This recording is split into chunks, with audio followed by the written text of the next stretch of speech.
we've had cases of a guy who stuck a fork inside his penis. Yes. Which end? Yeah. The fork end. Oh my God. Yeah. The Mercedes-Benz Interview Lounge. Okay, so the last time Nicole and Angemi was with us, it was fascinating. We had such a great time with you and your daughter. I love them. Is she back, by the way? Yes. Yeah. She's over here sitting quietly on the other side. Is it Maria? Yes. Hi, Maria. Thanks for coming in today. I wish I could be in the room with you, but I don't know. I have some disease. Who knows? Maybe I need to see you. Anyway, so we were first introduced to Nicole and Maria because Gandhi was having you on her podcast. Mm-hmm. Yeah, that and was now awesome. you have your own podcast on our network. By the way, welcome to our network. It's so great to have you here to talk about it. Yay! Thanks for having us. Thank you. We're so honored to be with you guys. We love it. The podcast is called Mother Knows Death with Nicole. Of course, love it.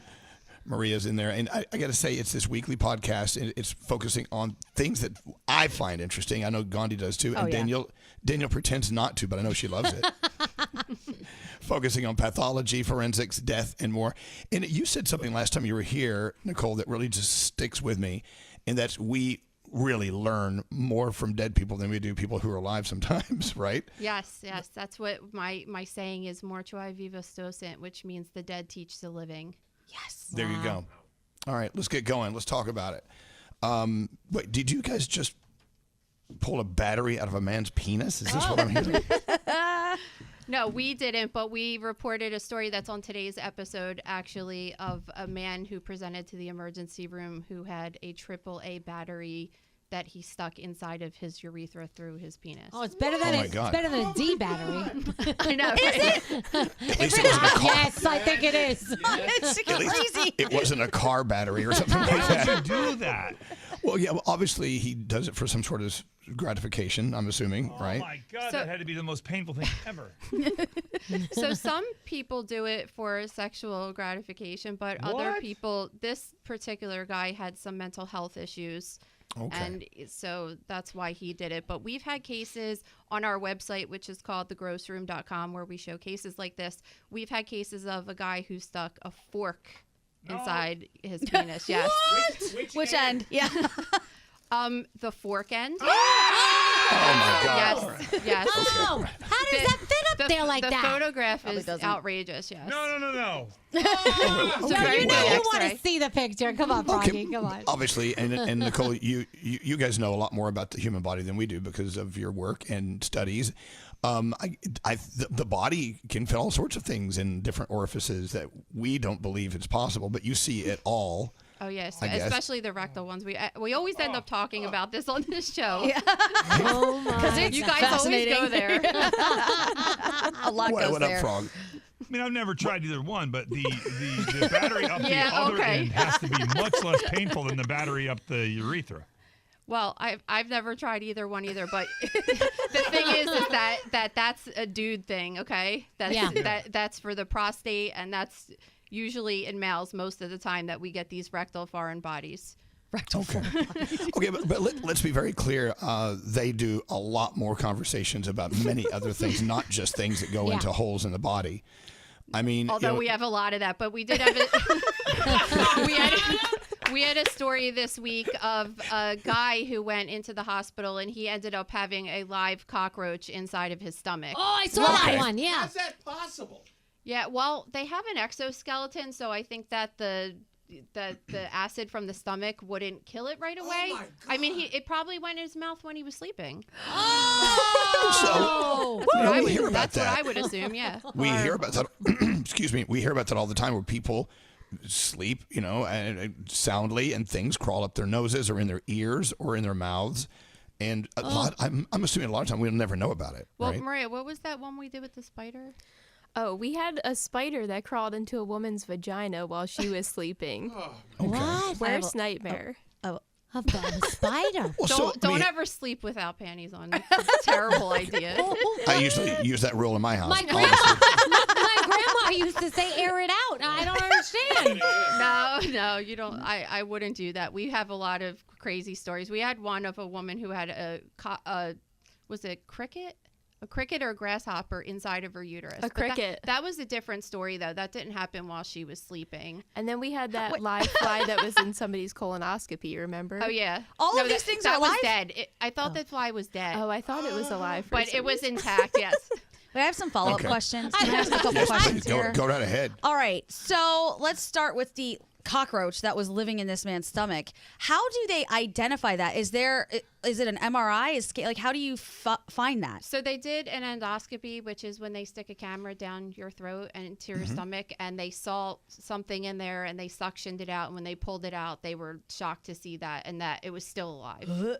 Okay. All right. The lady with maybe not the profession you should be going into, Gandhi, when you make noises like "Bleh." Oh no, I can't. I'm fascinated by all of these things she says, and it's a lot of what she says. You're like, that cannot be true, but she has a book, an entire book that does have some photos. This stuff is true.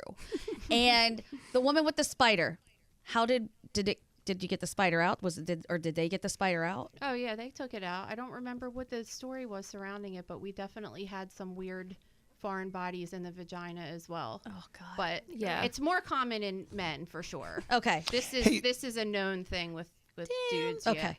No, don't look at me. I didn't do anything. But I mean, does anything faze you anymore? I mean, are you just to the point now where it's all science right before you, and so you speak about all of this with ease and no problem at all?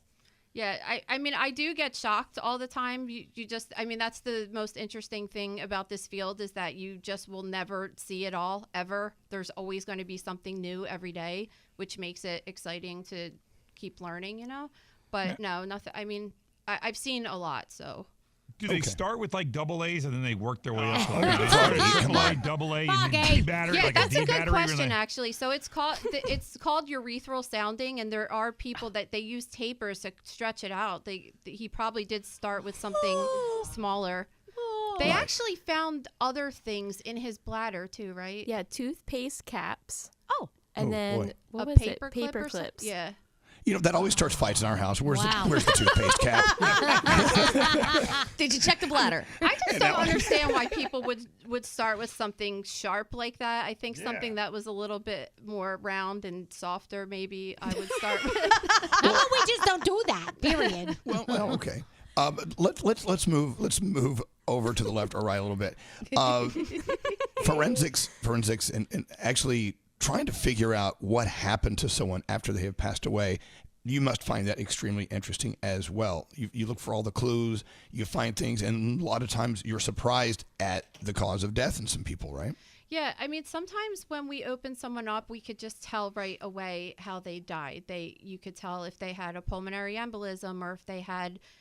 One time I had a person that had a diverticulitis that perforated and that was their cause of death. I've had just so many cases like that, but it's the most exciting when you open someone up and right away you're like, okay, I figured it out. It's that quick. Other times it's not that easy. Wow. For instance, sad story, maybe too soon, but when a friend of ours, Liam Payne, passed away out of the country, we were all fascinated to find out what happened, because this is where if a celebrity passes away, you have just a list of theories and conspiracy theories, this and that. And I tend not to believe any of them until they're proven by someone. What did you learn from watching that case from afar? So we do celebrity deaths all the time on the Gross Room website because so many people do have questions about this. And a lot of times I have access to their autopsy report so I could really explain what happened.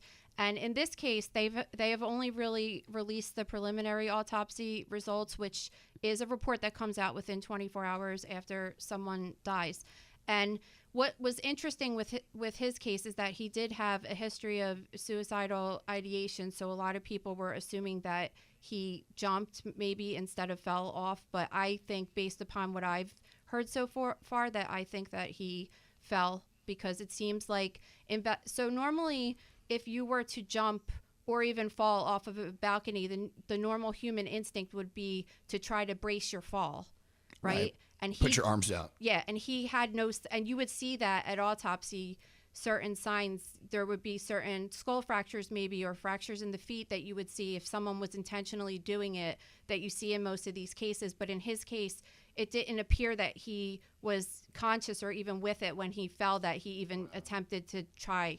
And even in suicide cases, you see people trying to not hurt themselves as they fall. They were saying this morning that they thought he had fainted on the balcony, that there was now footage of, and it looked like that's what had happened. I totally think that that's probably what happened. Like, the rest of the report hasn't come out, but he did hit his head, and that was ultimately how those injuries were enough to not compatible with life. And then, of course, he had other ones in his abdomen and chest and stuff, but the head injury alone was enough to kill him.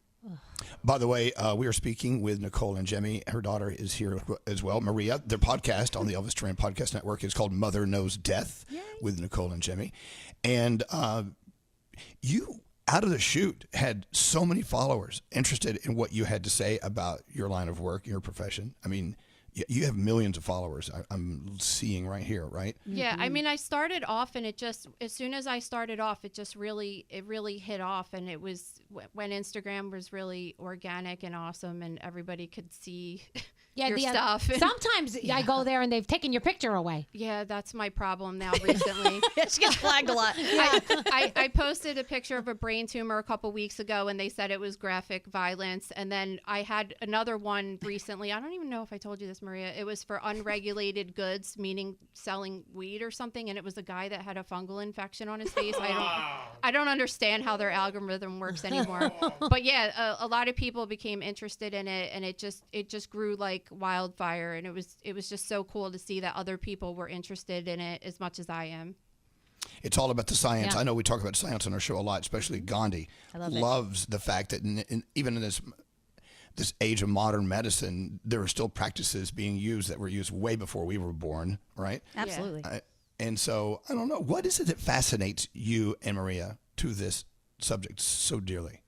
I just like the ever-changing stories, like I said, with pathology. There's just always something to talk about, and that's why we started this podcast, because it's very relatable to real life. We hear these stories on the news all the time, and I always do say, too, there's this big population of true crime.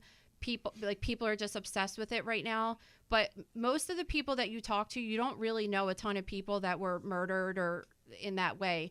But this kind of stuff especially, and we do talk about that as well because it's interesting, but this stuff is just very relatable to everyday life. We had a case this week that we talked about too, a guy who went to the doctor and they told him that he was obese and they put him on Ozempic. That's a big thing we've been hearing about on the news. And then it turns out that he really wasn't obese. He had a 60-pound tumor growing in his abdomen, and they thought that was what was causing his weight gain. Yeah. How do you miss that? Right. How do you miss a 60-pound I don't know. tumor? That's like a whole other story. It's just, you know.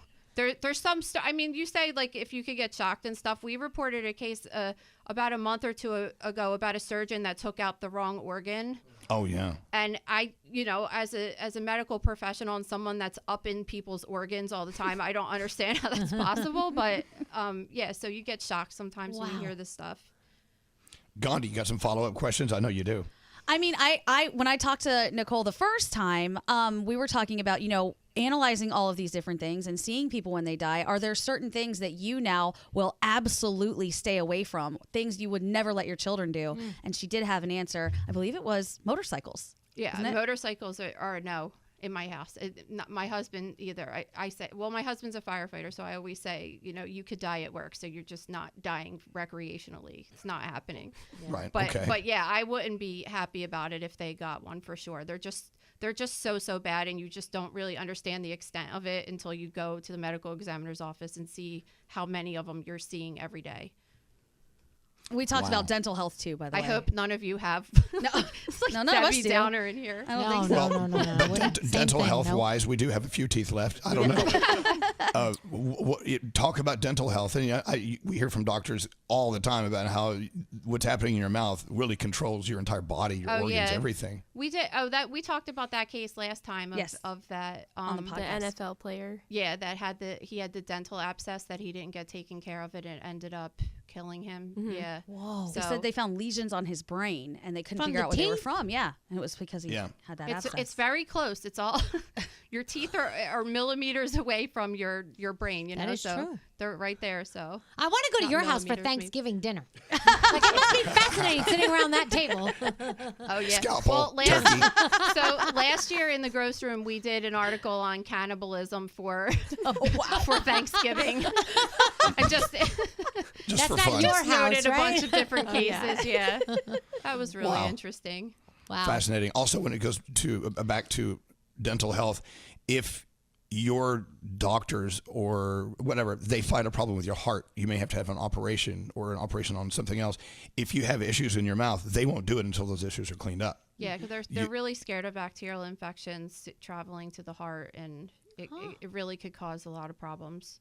Right. Dude, Yeah, my get your doctor- teeth checked. That's Take what care I'm of your learning. teeth. It's so Yeah. important. That's the first thing my doctor looks at. She immediately goes from my mouth. And it's Always. it's really annoying to me because the teeth are considered the first part of your digestive system, but then it's not typically covered by insurance. So a lot of people don't have thousands of dollars of cash to just go get their teeth fixed all the time. And you just think, like, why isn't your teeth counted as equally as your stomach or your esophagus? Yeah, You know, it's for just sure. really nuts. Yeah, and even And your if it eyes. is, even if it is covered, Your eyes too, same exact thing, right? Right. Exactly. they don't cover much either. They cover like a dental cleaning every year or every 6 months, and that's it. Everything else is up to you. Right. Yeah.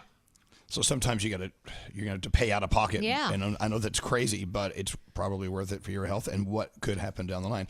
Look, it's fascinating to have you guys in here. Nicole and Angemi, of course, Maria's here as well. The podcast is Mother Knows Death with Nicole and Angemi. Check it out. It's of course on your iHeartRadio app and wherever you get your podcast. But thank you for coming in today. We Thanks for appreciate having it. us. The Mercedes-Benz Interview Lounge.